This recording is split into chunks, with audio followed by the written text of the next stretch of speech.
Hello. Welcome back to We Still Like Each Other podcast. I'm Stephanie. I'm Travis. And this is the podcast where we prove that the honeymoon stage can last forever. Forever. And ever. How was your week, babe?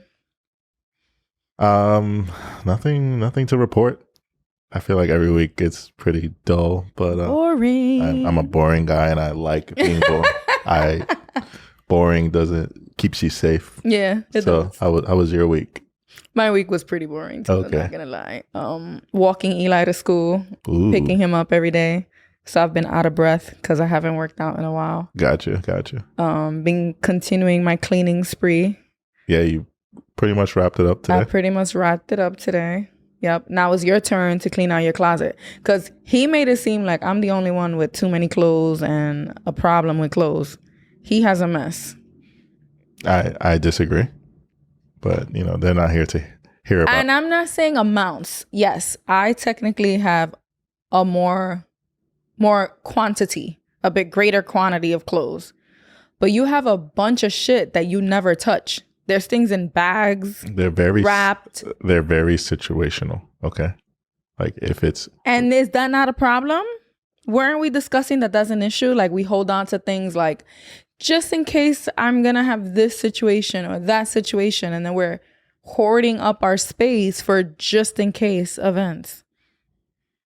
I'll think about it. I'll reflect. I acknowledge what you're saying and I will. And it needs order. You have a mess in that closet. It's not that bad. Mm-hmm.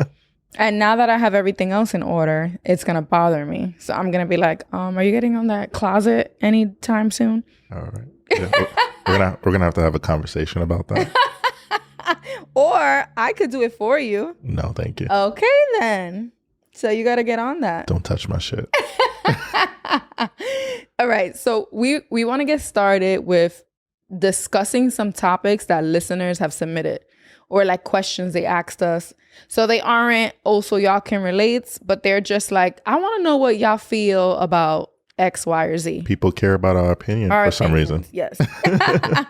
So the first one is, can you have friends of the opposite sex in a relationship? Oh. Travis is here rolling his eyes and breathing deep. Why? All right, let's go there. Fuck it. So yes, you can. Okay. I do think you can have friends of the opposite sex. I do think there need to be boundaries. Okay. And there has to be a firm level of respect for their partner. Mm-hmm. I almost think it's near impossible if they don't have some relationship with the friend's partner. Okay. So like, let's say I had a female friend. I think our friendship wouldn't work if they weren't somehow interacting with you in some way, whether it's social media or something. It shouldn't just be, that's my friend and there's no connection to you. Yeah. Does that make sense? That makes sense. So how do you feel about me having male friends? It hasn't really come up, so I'm not sure how I would feel about it. You do have a few male friends, but they're gay. So there's that. I don't know. I'm not concerned. Yeah. I don't really have any like platonic male friends that I'm like friendly with, like I'm texting or hanging out with. I have like male friends that I've met throughout my life, but it's very exclusive to like we are social media friends. Mm-hmm. I'm not like meeting up with lunch with males. And usually when I do have those friends, it's like we're double dating, like with their partner or something like that. Yeah. And even then, I feel like you still haven't taken it the next step where you're like communicating with them outside of. Yeah. I have a few people I consider friends now that I know through you, a few female friends. Mm-hmm. And, it's very rare that I'll be like, hey, how are you? But there's definitely side conversations that happen. Like I'll text them or if they need something or how are you? Happy birthday, stuff like that. And I don't know how you feel, but for me, it doesn't feel weird. Yeah. It's like an extension of you, so, and we're all very friendly when we're together. Mm-hmm. So, yeah. Okay. Well, I have a very strong opinion on this. And Yeah. Travis don't know what I'm about to bring up. I do know what you're about to ring up, and I got something in my back pocket for your ass. So Okay, what I was gonna bring up then? No, Let's go- see. No, shoot go. yourself in the foot. I ain't gonna show my hand. So I believe that yes, you could have female friends, women friends. But I feel like Travis is very naive. So he doesn't pick up on when if a female friend is being too flirty or crossing the line. And again, this isn't like a problem, but it has happened with one's friend. Okay. You want to talk about that? No. But Well, I'm going to talk about it. So he had a family friend, like a friend that he had from before we met. And wait a minute. what? Oh, I thought you had something in your back pocket for me. Go for it. Okay. And anyway, so this friend of his, I guess it was platonic prior to us. Well, it was always platonic. But in the beginning of our marriage, she was going through a very messy breakup. And then I started to notice that because she was dealing with this messy breakup, she was leaning on you a little bit more and a little bit more and a little bit more. And I would tell you, be careful. She's vulnerable right now. And even though maybe her intent isn't to like steal you from me, I feel like since she's in such a vulnerable place, it could lead there without you realizing it, and you are naive. You do not pick up on the signs. So little by little, she was crossing the line, and you were like, no, it's not even like that. I don't see it. No. I swear, men are like idiots, or they pretend to be. And then where was the line crossed when I had to make sure this relationship was ended? Do you remember? I think like a picture or a selfie was sent, and it was not appropriate, and it was it led to a lot of a heated conversation.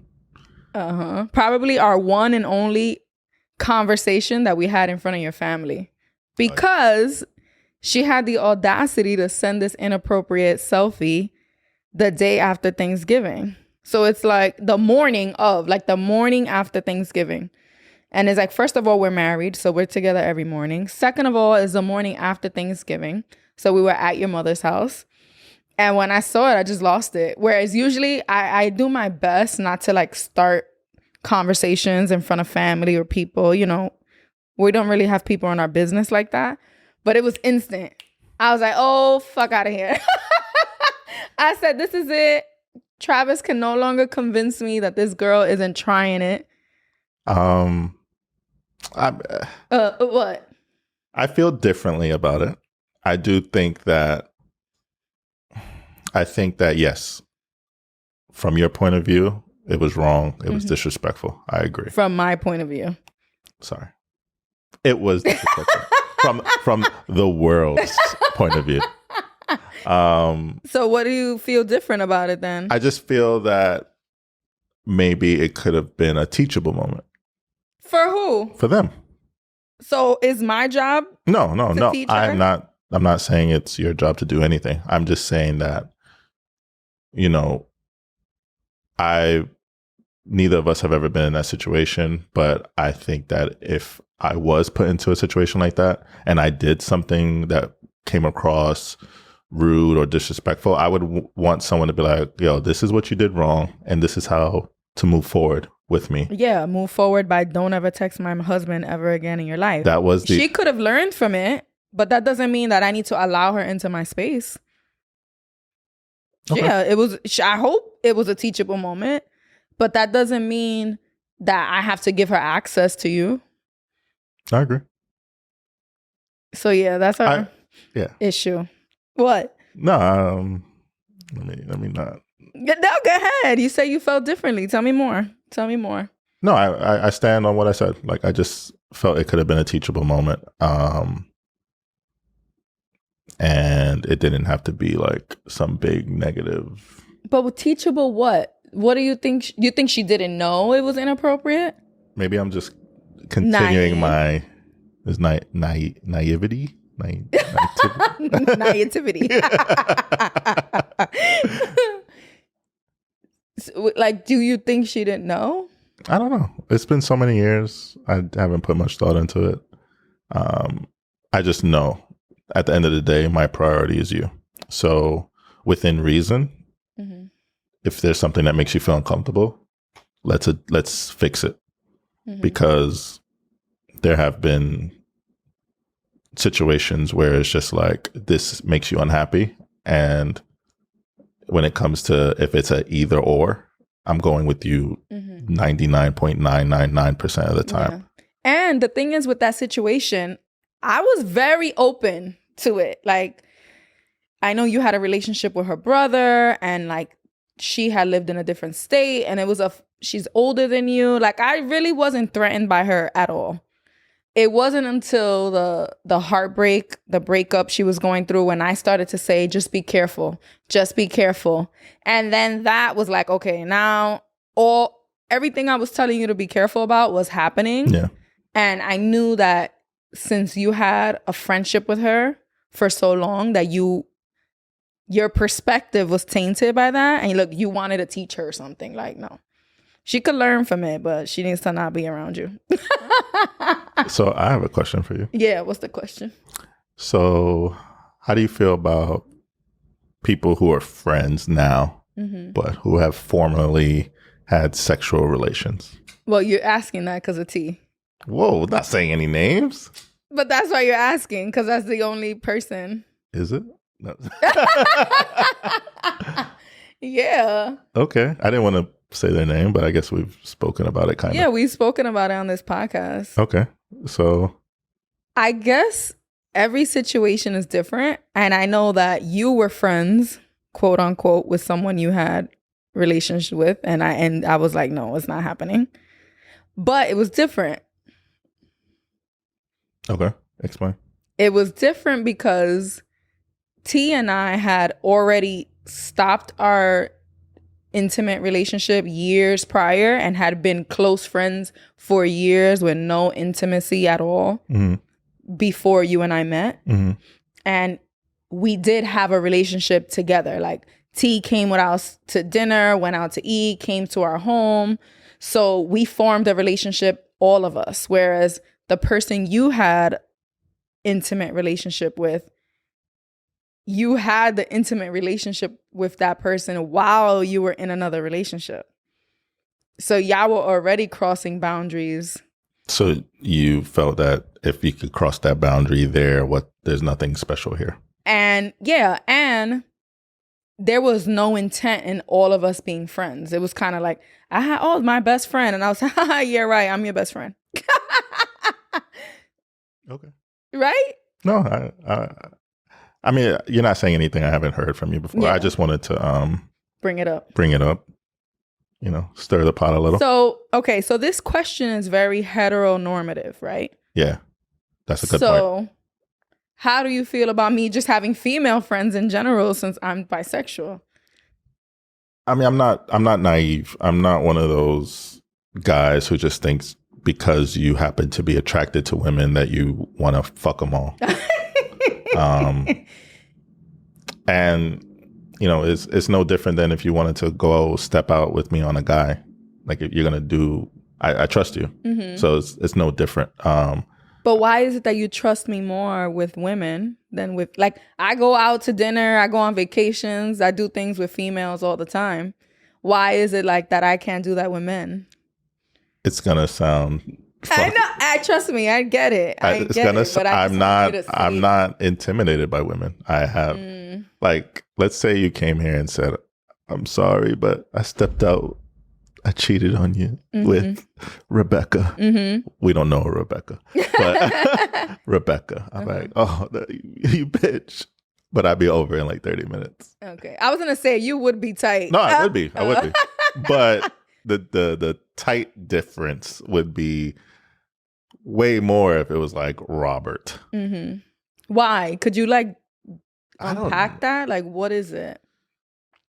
And don't get me wrong. I know there's some lesbian woman out there like, yeah, I will steal your fucking wife from you. Like, don't play with me. Mm-hmm. Well, also, do you feel that I wouldn't actually leave you for a woman? I don't feel like you'll leave me. In general, though, for a man or a woman. Okay, so that's still not unpacking. Oh, that's still not unpacking it. I don't know. I've never. I don't know. Are less threatened by women. Yeah, I'm less threatened by women. And maybe, you know what it is too? I just always imagine you with a feminine type of woman. Mm-hmm. It's not a masculine, like AG, male. What's the term? Like male looking or male masculine presenting? Masculine presenting.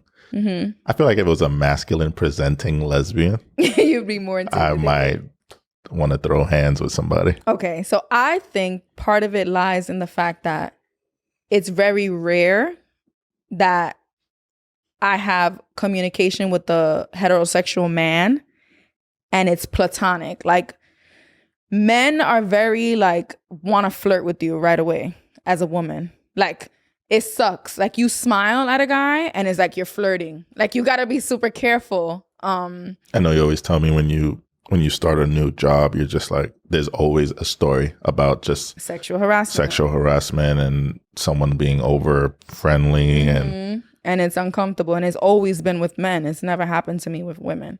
So like, I feel like that's part of it too. Whereas I've had multiple platonic relationships with women. It's so easy because I'm a woman at the end of the day, you know? So maybe that's why. And like, women aren't just throwing themselves at me all the time. Another thing that I think it is, like, bringing it to like evolutionary psychology. Okay. Let's go deep. If I step out with a man, there's always that chance of like reproducing, having it like in Travis' face. But and I know you're not consciously thinking of that, but psychologically, that's our goal for survival and passing off offspring in the world, right? And as a woman, I can only carry the full term one child a year. And if I'm stepping out with a man, I'm taking an opportunity from you. And it's not a conscious thought, but it's there. It's like in the back of our mind. So we're all just cavemen at the end of the day. Huh? At the end of the day. And this is also why I'm so afraid of you stepping out, because as thinking back to evolutionary psychology, if you father another child, you're taking away resources from our home, right? And now that means like literally money and time. But back then it was like literally you had to hunt now meat for like more kids, more children, right? Me, Travis. You, Stephanie. So it's like, no. And this was another thing. I know we spoke about like us and potentially seeking a third in our relationship, a second woman. And that was always one of the biggest things for me. We were very unsure if we wanted more children. Mm-hmm. We had a lot of financial goals. I was in school. It was like a lot going on. And I was so afraid of us like starting to date. And then the woman we met was like ready to have kids, or not as committed to taking birth control or being careful, like slipping up. And I'm like, I don't know if I could deal with another child being brought into our relationship right now, There wasn't like enough bonding time, I think, for that type of decision. Yeah. But we were very intentional with avoiding a pregnancy, Whereas, if we introduce a new woman into our relationship, at the end of the day, it's her body, it's her what she wants to do with it, and it was like a little scary for me. Like, I was always like, oh my God, like that's a possibility. Like, when you have sex, that's what can happen, And recently, what's her name? Gabrielle Union Have you noticed that on Instagram and Twitter? So her book, I guess she has a book or something. I heard something. She said something about like watching other women give birth so easy or something. But it was more connected to her husband. Before they got married, he stepped out on her and got a woman pregnant. Okay. So it was like how that made her feel. And first of all, she has infertility issues. Their daughter was conceived through surrogacy. So that's on its own just traumatic. Second of all, like, what the fuck? You don't want your man to go having kids. You know, like, that's a big, as much as we don't realize it, we're worried about sharing resources, sharing time, sharing emotional support. And it's also that reminder of what you did, because, you know, although you cheat, and then it's like, all right, I forgive you. We're going to work through this. We'll do the work. But then it's just like, here's this reminder. Exactly. This constant reminder forever, for as long as you live, you know, God willing, our children outlive us. So it's like forever. It's not. So yeah, I feel that. Yeah. We spent a lot of time on this question. Yeah. So yeah, no, he can't have female friends. So there was that tweet that was like, it's so weird how women be calling guys they want to fuck their brother. Don't call Travis your brother. He only got one sister, right? All right. So the next one is, can a relationship in which the woman makes more money? So I think it depends on how you get to that point, right? Okay. So let's say, for example, us. I met you. You didn't have a job. You got a job barely paying nothing. Then you got your master's. You became a teacher. Now, if throughout life your progression just led to you just making money, more money, and then eventually, I don't know, you're making more, a lot you're more a million. Than You're making $1 million a year. Let's just throw that number out. And I'm still like where I'm at now, or maybe a little higher. That's different, because it's like, damn, I've been here for this journey. And although I've tried to elevate my life, I'm still kind of in this tax bracket, whereas my wife has leveled us up. So you'll be comfortable I'd be comfortable. It wouldn't bother me, because I also would feel kind of, you know, like when you got your master's, you would tell me, it's like, no, you know, we did it. Because, you know, I was sitting there with you, helping you read these books and write these papers, and it was a team effort. But so that I think could work. But if you're just like, you're a millionaire and you're dating thousandaires and you fall in love with someone who, I don't know, he's a waiter or a bartender, that could be difficult. That power dynamic could be difficult. But why isn't it not, why can't, there's strippers, bartenders, waitresses who marry millionaires all the time. It's a social construct. Men should make more. And it's the power balance. You know, it's just, you know, did you wash the dishes hits different when your wife's a millionaire and you gotta get ready for your 4:00 shift at the bar. You know, it's all right. So to respond to your, what if I become a millionaire? I feel like I still have high expectations of you as an earner, and not to make more than me, but to have a strong work ethic and to not be content. So if I went from 0 to this in 5 years, and in 5 years your progression has been very stagnant, that will bother me. Okay. So yes, let's say it's related to like this podcast. You're very behind the scenes. You're doing all the audio, the visual, all that stuff. So it's a team effort, right? But let's say it's on my education business end, and then you see me grinding, getting business deals and doing all of this, and you're just like going to work and coming home and like not really being motivated to, in your own right, be more successful. That will bother me. Okay.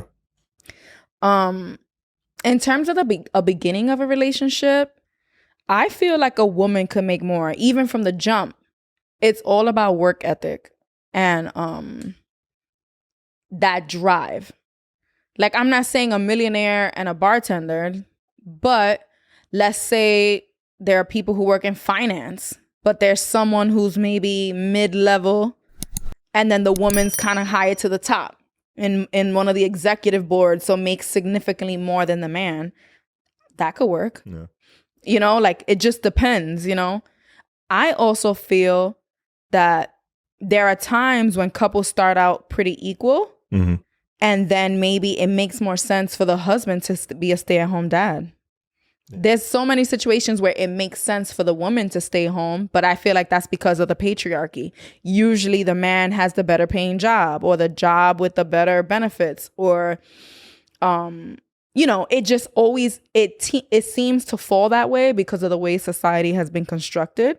But more and more we're starting to see where, wait, it makes more sense if the man stays home, right? Yeah. Like, even in our jobs, my insurance was better than yours. So, like, let's say something happened and then we had to decide solely on that. I might be like, let me stay at my job because I had insurance. Yeah. You know what I'm saying? Like, and then it doesn't. And the fact that we work together well, and I know it's not like you're taking advantage of me and you just want to stay home and not work because I know your work ethic, that's going to work. That'll work. Like, it all depends. I feel like every situation is very different. So the point you brought up in the beginning, I don't think in the beginning of a relationship, it can work solely based on the expectations of the things you do in the beginning of a relationship. Mm-hmm. Dates, gifts. It might be cute getting that $2 rose from the grocery store the first few times, but then it's like, all right, this person's making a certain amount of money and they've their lifestyle has changed to account for that. You can't provide that. You can't keep up financially unless you're prepared to go broke doing it. That reminds me of, like, when we were watching Married at First Sight. The woman was a nurse practitioner. She made like a good amount of money. The guy had a decent job, not making as much, but he was also very frugal. So he owned the home and she didn't. But she was going out and spending hundreds of dollars at restaurants every week, whereas he was like investing, saving for retirement. So I feel like lifestyle plays a more important role than actual income, right? Because she could have been a more frugal person, and then it wouldn't matter because she wouldn't be accustomed to eating out every single night. So it depends, right? We had a guest on our show who made multiple six figures, but they were very frugal. They're not buying expensive things all the time, huge Christmases, expensive dinner, overconsumption of clothing. So I see a type of person like that, even though they make multiple six figures, that could marry and have a successful relationship with just an average working class man. Does that make sense? No, it does. It does. Mm-hmm. And it's, you know, we could speculate all we want, but it's also dependent on the person's personality. Mm-hmm. Some people are just more open to that. Some people have probably given people of their pay grades chances, and they're just like, they've had unsuccessful relationships. So they're like, let me, you know, go outside this tax bracket and see what else, you know, what other type of man there is. Because, you know, there are men that only have their money to flaunt. And that's what they rely on, as that's their game. That's that's the end goal. You know, they can give you lavish gifts, but they can't provide. And trust me, money can't be all. Like, there needs to be a connection and other things. Like, it can't just be money. Ew. There's people who could, but I personally, like, money can't be the only thing you're showing me. Like, you couldn't, like, from what I know from you, I can't see you just like using someone for money or like sleeping with someone for money. No. Now, if I like you and you got money, that's a plus. But I'm also the opposite. Like, I'm not going to let the fact that I'm solely attracted to you, but you're a bum ass person who has no drive and no work ethic. it'll dry me up really quick. So it works both ways. Yeah. So you ready for the next one? Let's do it. The next one makes me cringe. So the next one, the listener wants us to discuss being a submissive woman. So I hate this term, but I looked up the definition of submissive. Okay. And it's so cringe. Ready to conform to the authority or will of others, meekly obedient or passive. So is it like when I put that mask on and you pull out the whip? Like I'm your sub? Yes. That's what we're talking about? I didn't know. I guess now you all know. Yeah, right. Oh my God. We're not into that. But, no kink shaming. But they mean, a woman who submits to her man. Like her man makes the decisions. He's the authority. You're obedient and passive. I'm not hearing anything wrong here. So next topic. Nah, tell me what's on your mind. What's on your mind? What's on your spirit? No, what's on your spirit? Everything is to an extent. What's the original question again? Like, just discuss being a submissive woman in a relationship. I think, yes, to an extent. You should be a little submissive to your husband or your partner. Why you look like that? I don't think I'm submissive at all. What do you mean? I don't. So, okay, let me hear. Ready to conform to the authority or will of others. Meekly obedient or passive. I am the authority. Yo, I don't know what relationship he thinks he's in. No, okay. Tell me your problem with that. I just feel that no matter how, because people will say, well, if the man is a good leader, I'm going to read this tweet by Kerry Hilson that went viral a few weeks ago. If you feel safe, you'll be submissive. I feel like no matter who the man is, you should never just blindly follow his lead. Okay. Ever. You should always have questions. There should always be conditions to your support of him. So I just feel like the idea of you being submissive goes back to manipulation. Like, I want you to trust me enough so then one day when I want to take advantage of you, I can and you won't notice. Okay. So that's why I don't like it. Do you think that it all leads to negativity? Like, so if a woman or if someone is submissive to their partner, do you just think automatically? But do you think automatically that their partner is going to take advantage of that? Not that they automatically will, but it leaves the window too open. You're too exposed. And that shows as if you as the whoever's being submissive, like you don't have any leadership skills. You don't have anything to contribute to maneuver the relationship. Like you're just like a pawn. It's not an equal. Yeah, I don't even think Eli should be submissive to us. Like, I feel like he should question and ask. If he doesn't feel like something's right, he should have a voice. Yeah. So why would I, as a equal person in a relationship, feel like I have to be meekly obedient or passive? It's giving R. Kelly. It's giving slave. Like, it's like I don't get it. Like is a difference between wanting your partner to have leadership skills and to be able to make decisions. But in no situation should you not question anything, ever. You know what I think happens with that word submissive? It gets misconstrued or directly correlated with a woman being softer. Okay. So when a man or a person says, I want my partner to be submissive, I think they're misunderstanding the word. So what do they mean? What do you think men mean? I think what they mean is just someone who's softer, not as aggressive. Or I saw this meme. It's like, damn, I wish I could pull it up. I should have pulled it up. But it was something to the effect of, I miss the old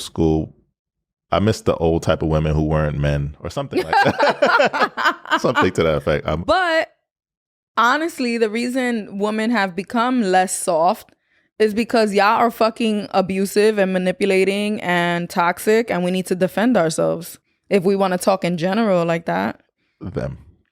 But I'm putting y'all all together, and you know I do.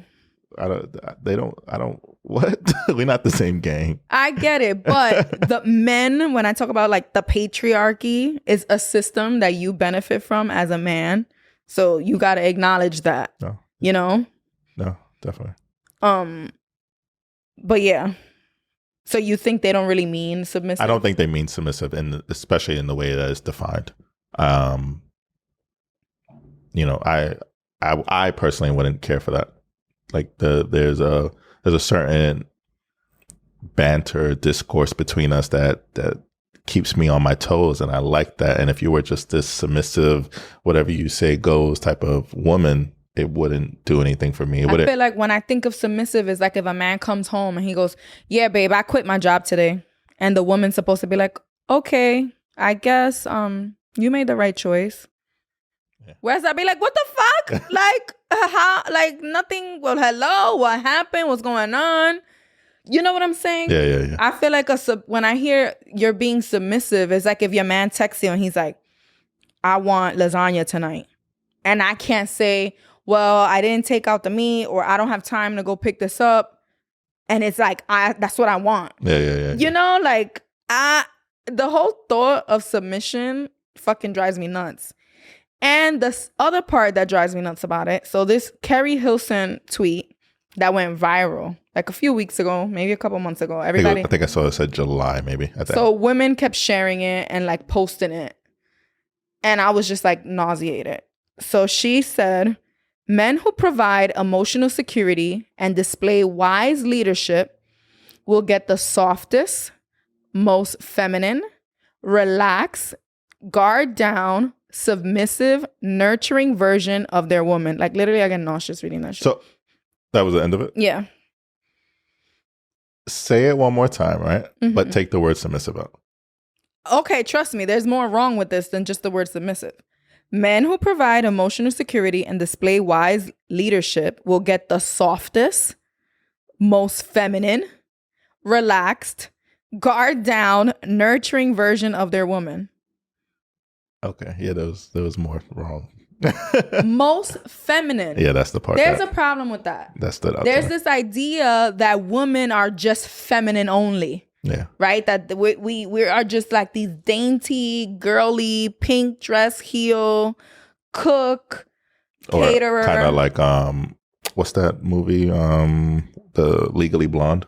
Mm-hmm. I think of that like. Yes, or like I just can't stand it. Like I gotta make the man's plate. That's what when I think of feminine. Like I have to make your plate before everybody else's, or I can't be dirty. Like you can't see me in the morning when I'm not done up. Or you have to go to the other room to fart. Yes, you gotta go. You can't fucking have human bodily functions. So that whole most feminine part is just like nauseating. Guard down. Why does your I don't like 100% guard down gives me manipulate. Like you want to manipulate someone. If you don't have bad intentions and it's okay for your woman to have a little bit of guard and question shit. Why not? The most nurturing version of their woman. No, you want a mom. Because when I think of most nurturing, is like you want to be taken care of like you're a child. No. Also nauseating. And then a lot of women shared it. And I'm nothing against those women because I feel like in our society, we're conditioned to think we have to be this way for men to want us, desire us, and want to take care of us. So sometimes, or not sometimes, I feel like this whole idea, this whole lifestyle is somewhat connected to religion. Okay. So in my experience, women, I'm focusing on women right now. Uh-huh. Women who are very religious, they have this mindset. Mm-hmm. It's like God wanted. It's like the man comes first. You cater to your husband. Blah blah. I don't know the words, but that's the gist of it. Yeah. How do you feel about that? I agree. Well, at least I'm not an expert on all religions, but I know that the religions we are mostly exposed to in our community are like Christian religions. And that tends to be, in there. Submission, the men being in charge. I know even like within the churches is usually like the head people in churches, they're all men. Mm. The women do the fundraisers and the cooking and all that stuff. Taking care of the children. Yeah, so totally get it. That kind of reminds me of like that religious couple that's like popular on Instagram and Twitter, or Instagram and YouTube, and then turns out the guy cheated. Derek Jackson. Yeah. Derek something. The one that his wife was like in a bonnet. And then like holding his hand. Yeah. That's the kind of religious shit that you're kind of referring to. Yeah, I think that is a big part of it. And then, so that's one side of it. And then the other side where I see women kind of doing this, what you just read, is women who have no drive, have no aspirations of doing much. Mm-hmm. So a person whose goal is just to be a kept woman. So I think there are women like that. But I do not think that the majority of women who agreed with this tweet or shared the tweet are those type of women. What type of women do you think they are? I just think that they believe that that's who they have to be for men to want them. Because I feel like the women who I saw sharing this, even Carrie Hilson, she's a whole professional singer, musician. She don't need to be kept by anybody. I just feel like it's women who feel like maybe because of their upbringing, they've had this toughness that now they're blaming themselves for not being in a successful relationship. Like maybe I'm too tough, or I'm not feminine enough, or my guard is too high, and this is why I'm not in the type of relationship I think I should be in. When the truth, probably 99% of the time, is that you just came across a ancient guy and you called him out on his shit, and now he's making you seem like you're crazy. What's that term I learned a few months ago? Gaslighting. Yes, making you feel like you're crazy for pointing shit out. Exactly.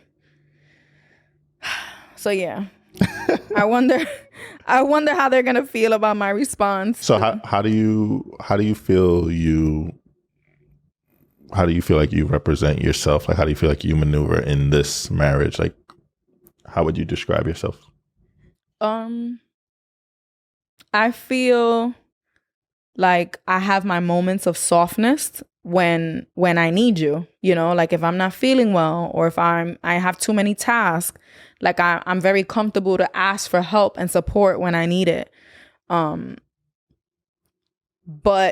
I don't think that makes me soft in general. You know what I mean? You do make me feel safe that when I need support or when I need help emotionally or otherwise, you're there to provide it for me. But I feel like that goes both ways.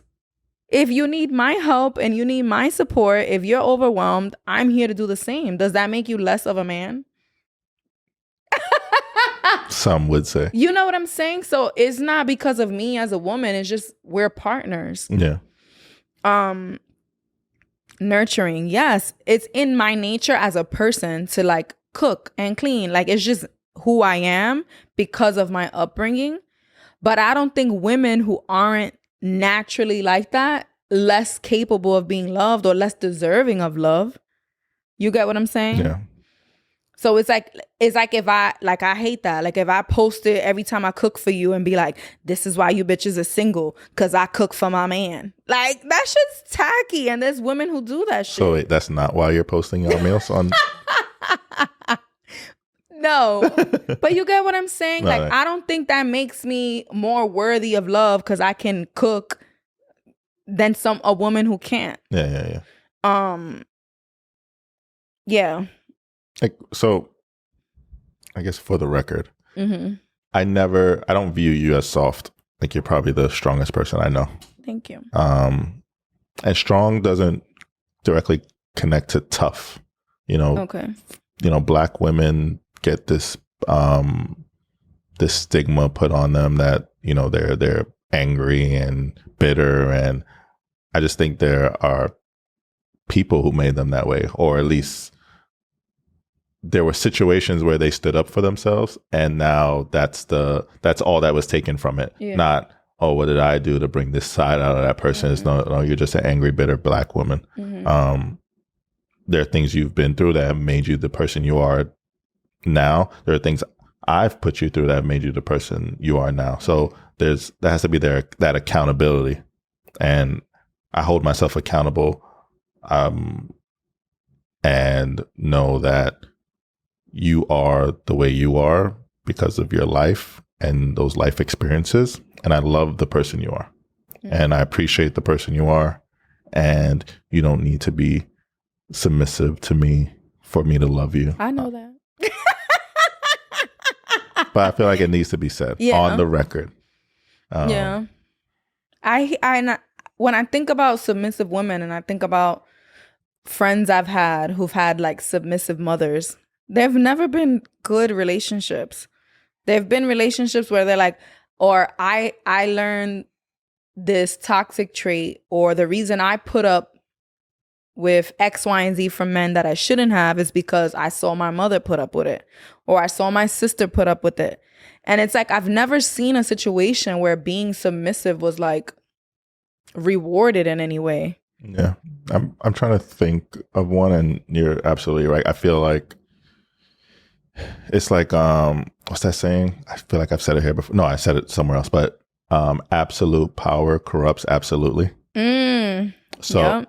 You give, there's that shift in dynamic, and it goes to someone's head. It's just like, yo, I kind of said something crazy to her. She didn't even flinch. And then it piles up. It piles up. Piles up. And before you know it, you're saying the most insane things to someone you're married to, or your partner. And you're just lost at that point. You're just a shell of yourself. So I just think that power goes to people's head and just corrupts them. And even when we think about like leadership, right? Let's say we're using it as a term as we're allowing the man to lead. True leadership consults with everybody else. True leaders aren't just making decisions on their own. You know, like if you were coming home and saying, oh yeah, I just invested $10,000 in this thing. Oh, I actually bought a boat and we're going to do this without ever consulting any of this with me is weird. Yeah. Some of our biggest decisions are made together. Obviously there's things I know that if I did something and then spoke to you about it after, it's not the end of the world. The end of the world, yeah. But then there's things I know is like, no, I need to talk with you first. And again, these are conversations and discussions in our tax bracket. There's probably people who can do those types of things in different tax brackets, but their boundaries and borders about leadership are probably set differently. You know what I mean? Yeah. Yeah. So how long we been on so far? 50 minutes. I think we could end it here. Yeah. Feel good about it? I feel good about it because we had this other topic, but I feel like I want to give it more time. Yeah. And if we're at 50 minutes right now, I don't want to rush it. Okay. I'd rather save it for another episode. Okay. So, baby. Daddy. Do you still like me? I still like you. Love you. Bye, y'all. Peace.